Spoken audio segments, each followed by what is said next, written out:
तुम्हारे स्वयं के तीर्थ क्षेत्र, तुम्हारे स्वयं के मंदिर, तुम्हारे स्वयं के सब कुछ बनाए हुए तुम्हारे पूर्वजों ने तुम्हारे हाथ से, तुम्हारे मुख से उदय भाई क्यों छीने जा रहे हैं? क्योंकि हम जान जानकर अपने उस स्वार्थ भरे जीवन से, उन अपने धर्म आयतन, अपनी जिंदगी और अपनों के प्रति जो उदासीन होते जा रहे हैं, जो हमारी जागरूकता समाप्त होती जा रही है, यही बहुत विडंबना है, यही बहुत बड़ी विडंबना है जो तुम्हारे हाल को बेहाल कर रही है। जाके देखो, ऐसे भी क्षेत्र है, ऐसे भी स्थान हैं जहाँ सालों साल, महीनों कोई दर्शनार्थी नहीं पहुंच पाता।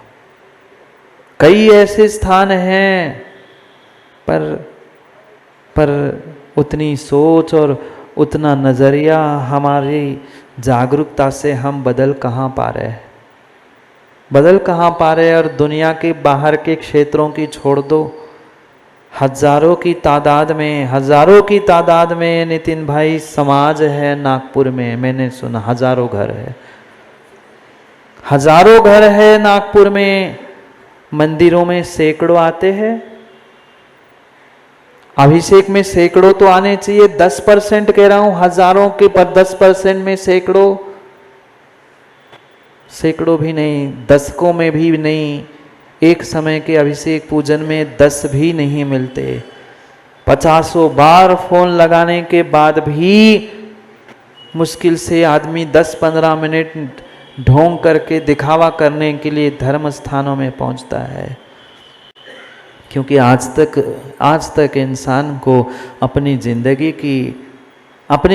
की कीमत नहीं समझ में आई, और जब जिंदगी की ही कीमत समझ में नहीं आएगी, उनको धर्म की, सच्चे देवशास्त्र गुरु की कीमत क्या खाक समझ में आएगी। मैंने स्वयं को नहीं पहचाना, मैंने अपने आप को नहीं जाना है, तो दूसरों को जानने का कोई औचित्य नहीं।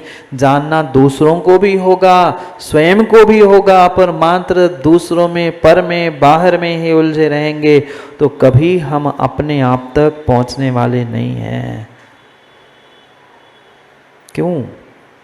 क्यों इतने पढ़े लिखे बेकार समाज में, देश में, राष्ट्र में भटक रहे हैं? पढ़े लिखे बहुत सारे हैं, ऐसे भी लोग हमने देखे, बड़ी डबल ग्रेजुएट की डिग्री की है और दूसरों के हाथ चपरासी के काम कर रहे हैं। 5,000, 10,000, 20,000 रुपए क्यों बेकार घूम रहे हैं? क्योंकि उनकी वह बेकारी, वह उनने स्वयं ने अपने मन से, अपनी सोच से, अपने पुरुषार्थ से विपरीत बनाए हैं। भीतर बैठा हुआ विकार बाहर संस्कृति में, समाज में विकार उत्पन्न कर रहा है, और वह समाज का विकार ही धर्म, देश, राष्ट्र सबको बेहाल करने के लिए निमित्त बन रहा है। देखेंगे भी कुछ दिन में आएगा, नवरात्रि आएगी, दशहरा आएगा, किस कदर 2-2, 4-4 बजे तक क्या कुछ नहीं होता, कहने की आवश्यकता नहीं है। कितनी ही हम अपने घर में व्यवस्था भी क्यों ना कर ले, पर पक्का मानना, जिसको जहाँ भागना है वो वही जाकर भागकर जो करना है सब कुछ कराता है।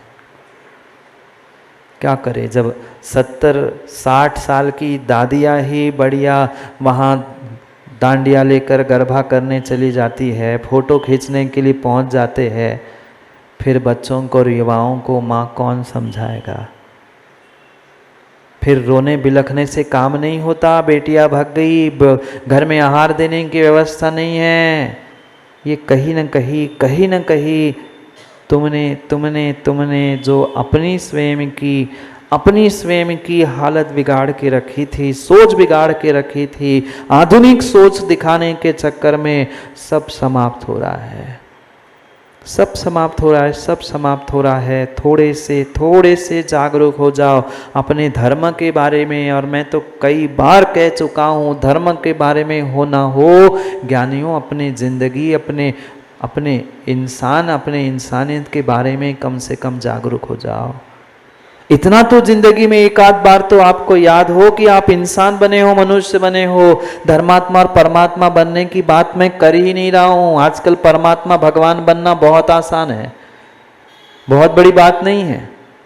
छोड़ छाड़ कर 2 4 25 50 100 अपने चेले चपाटे बना लो, 2 4 बार अच्छे उद्घोषण करा लो, तालियां बजवा लो, बड़े पंडाल लगवा लो, बस पूजने लग जाओगे भगवान। और यूं तो महाराष्ट्र में बंडू भाऊ कोई भी भगवान बन जाता है। गुरु भी और चेला भी दोनों बैठे बैठे हो गई समाधि, हो गए भगवान, बन गया मंदिर। जय जय। भगवान बनना कठिन नहीं आज पंचम काल में। पंचम काल में भगवान बनना कठिन नहीं है ज्ञानियों। कठिन कुछ है पंचम काल में तो सही इंसान बनना कठिन है। देखो ना आज कमी है क्या बाबा भगवानों की? गली मोहल्ले में मिल जाएंगे, हर गली में नए, हर गली में नए। बैठ जाओ तुम भी दिनेश भेज बनाकर। हाँ, चिलीम ने तो सिगरेट लेके बैठ जाना, तुम्हें भी भगवान बन के। वैसे ही तुम्हारे बहुत सारे फॉलोअर्स हैं, आजकल तो भीड़ लगी है फॉलोअर्स बढ़ाने की। बना लो 200 500, और आजकल मोबाइल से तो सैकड़ों मिनटों में बन जाते हैं।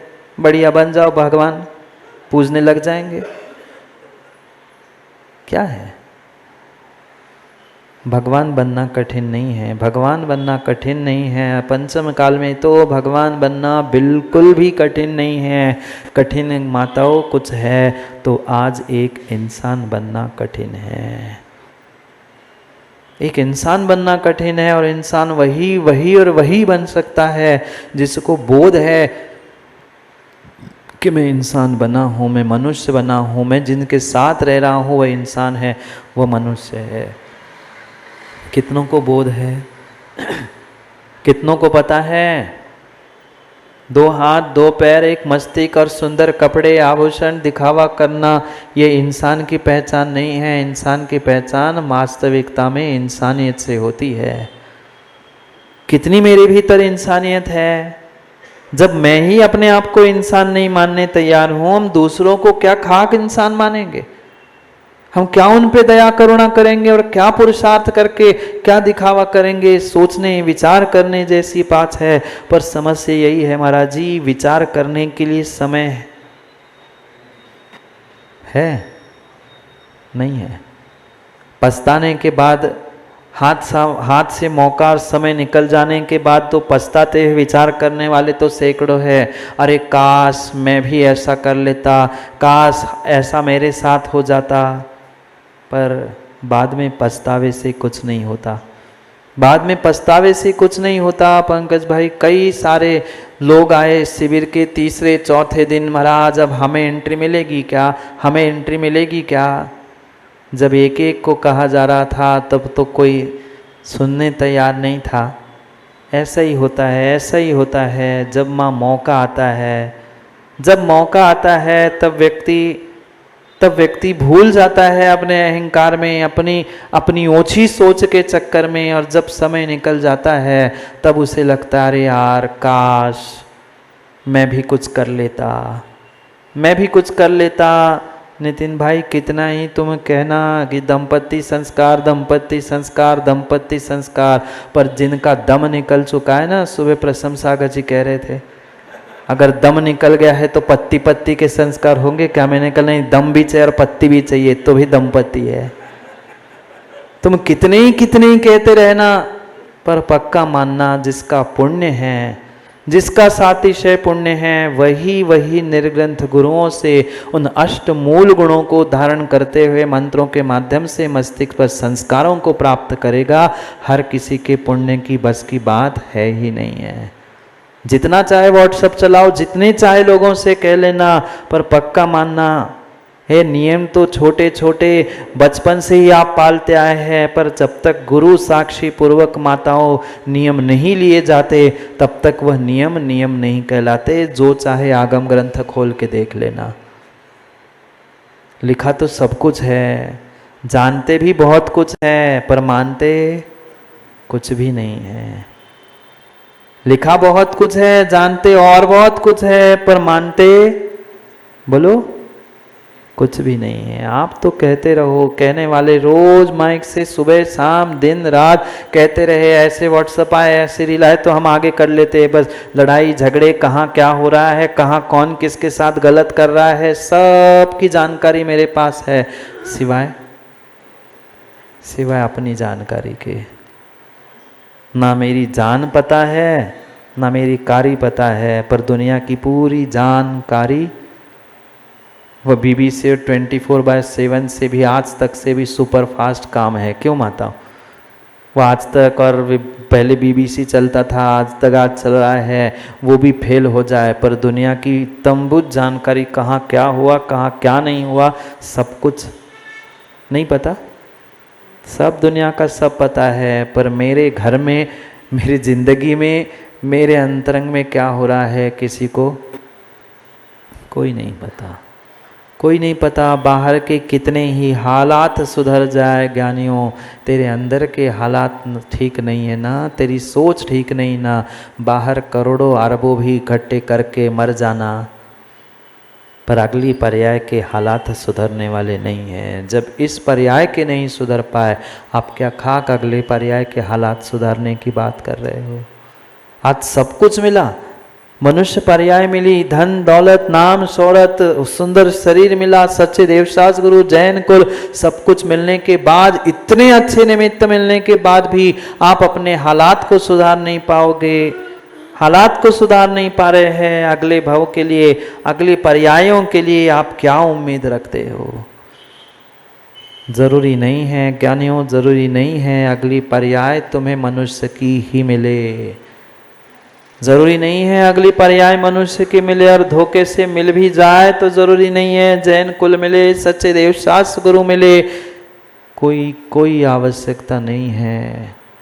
जो मिला है, जितना मिला है, जैसा मिला है, कम से कम उसको जानो, उसको मानो भी तो।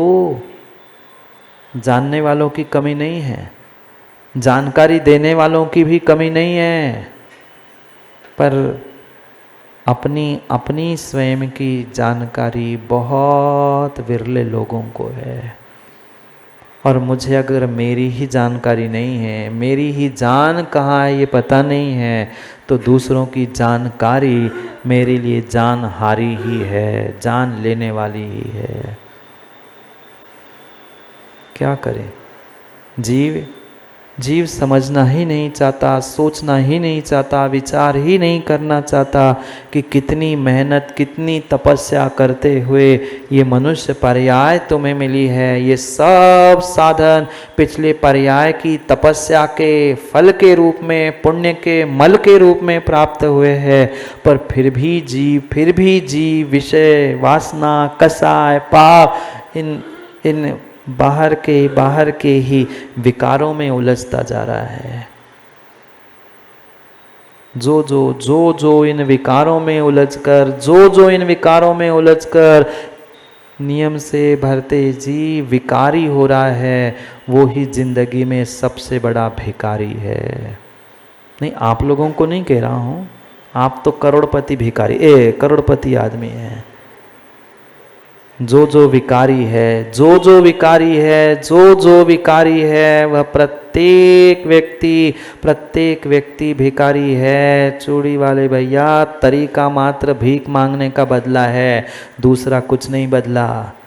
वो गरीब व्यक्ति कटोरा लेकर भीख मांगता है, झोली फैलाकर भगवान की दुहाई देकर भीख मांगता है, भगवान के नाम से दे दे, अल्लाह ताला के नाम से दे दे, मैं दुआएं देता हूँ, गरीब का कल्याण कर ले, वो दुहाई दे देकर भीख मांगता है। और करोड़पति रौक झाड़ कर भीख मांगना है, देना है तो चुपचाप दे, इतने बजे भोजन में थाली में चाहिए, नहीं तो। तरीका मात्र भीख मांगने का बदला है। भीखे तो मांगते हैं दुकान में, सुनील पेंडारी नहीं मांगते। दूसरों से जब हम इंटरेस्ट मांगते हैं, पैसा मांगते हैं, क्या मांगते हैं? पैसे हमारे, सोचना विचार करना, पैसे हमारे, लाखों करोड़ों अरबों हमने दी और भीख, बोलो मौन है? हम ही बांट रहे हैं और हम ही भीख मांग रहे हैं। करोड़पति भिखारी नहीं हो तो कौन हो? शब्द बुरे लगते पर हकीकत यही है, हाल बेहाल इसी कारण से हो रहा है। कहने के लिए तो करोड़ों अरबों है, पर दिखावे के लिए हमने यूं बांट दिए। अब देने का समय आया, देने से पहले सोच तो समझ तो लेते। हम दे रहे हैं पर मांगते समय मैं भिखारी बनकर उसे, भाई 6 महीने हो गए अभी तक इंटरेस्ट नहीं आया, मांगो भीख, मांगो भीख, मांगो भीख। तरीका मात्र बदला है। कोई रॉक झाड़कर डांट टपट कर भीख मांगता है, इतना चाहिए नहीं तो कल भोजन नहीं मिलेगा, ला के दे दो। आजकल माताओं को मांगने की जरूरत ही नहीं पड़ती, पहले ही जेब से उठ जाते हैं। और आजकल वो भी जरूरत नहीं है, बिना आधी प्रॉपर्टी साइन किए हुए बहुत सारी शादियां नहीं होती। मैंने सुना, मुझे नहीं पता, हमने नहीं की, पर ऐसी पहले एग्रीमेंट होती है कि भाई शादी के दिन पहले तुम यहाँ साइन कर दो, आधी प्रॉपर्टी में ली तब तो शादी करूंगी। पता चला आधे दिन भी नहीं रही, प्रॉपर्टी लेके आधी हो गई, ये मतलब पूरी हो गई। हाल बेहाल है, हाल बेहाल है, हाल बेहाल है, हाल बेहाल है। और हाल बेहाल बाहर का तभी हुआ है जब तुम्हारे अंतरंग के हाल बेहाल हो चुके थे, तुम्हारी सोच बेहाल हो चुकी थी। क्यों विकारी बन रहे हैं? क्यों भिकारी बन रहे हैं? जहाँ जहाँ बाहर के विषयों में तुम विकारी बनोगे, विकार सताएगा। चाहे संस्कृति के विकार हो, चाहे समाज के विकार हो, चाहे शरीर के विकार हो, चाहे इंद्रिय विषयों के विकार हो, जहाँ विकार है वहाँ वहाँ पक्का पक्का मानना हाल बेहाल है। बोलो ना ज्ञानियों, ऐसी स्थिति नहीं है। करोड़पति होने के बाद भी जे जानी जी पैसे हमारे, और मांग भी भले ही आदमी को भेज के मांग लो, पर आदमी और रख लिए पैसे खर्च करके। सेठ जी नहीं मांगे कि नौकर जाएगा पैसे मांगने के लिए, हम नहीं मांगते। अब उसको पैसे वसूल करने के लिए पैसे दे रहे हैं। कितने पैसे ज़्यादा हो गए? यूँ किसी से कह दे भाई उतने तू धर्म में लगा ले, दान में लगा ले, इतना खर्चा कर ले, तो सुनील पेंडारी कहता है कि नहीं वो खर्चा है, वो खर्चा है, वो खर्चा है। विचारों की सोच ही खोटी हो चुकी है। धर्म में, ध्यान में, वह दान में लगे हुए पैसे उन्हें खर्चे लगते हैं, और जो उनके बेटे शौक में बाहर उड़ा रहे हैं वो उनको पुण्य लग रहा है। क्या करे? सोच है आदमी की अपनी अपनी, सोच है अपनी अपनी आदमी की। क्यों महेंद्र भाई? ऐसे ही है, बहुत खर्चे, बहुत खर्चे, बहुत खर्चे। जहाँ दान धर्म होता है, जहाँ व्यवस्थाएं बनती है, वहाँ तो दिलीप जी कहते हैं बुरी नहीं मानना, कितना ही हल्ला करते रहना। मैं क्योंकि नहीं तो हर घर में जाकर कह रहे बहुत खर्चा कराया, बहुत खर्चा कराया, महाराज ने बहुत खर्चा कराया। छोटी सोच वालों को खर्चा दिखता है, छोटी सोच वालों को तो खर्चा दिखता है। सही मायने में खर्चा तो वो है जो तुम्हारी संतान, बहू, बेटे ठेले और ठेके पे जाकर नष्ट कर रहे थे, वो खर्चा था। धर्म पे लगाया हुआ खर्चा नहीं था। ये इन्वेस्टमेंट थी बच्चों पर, युवाओं पर, समाज पर की गई।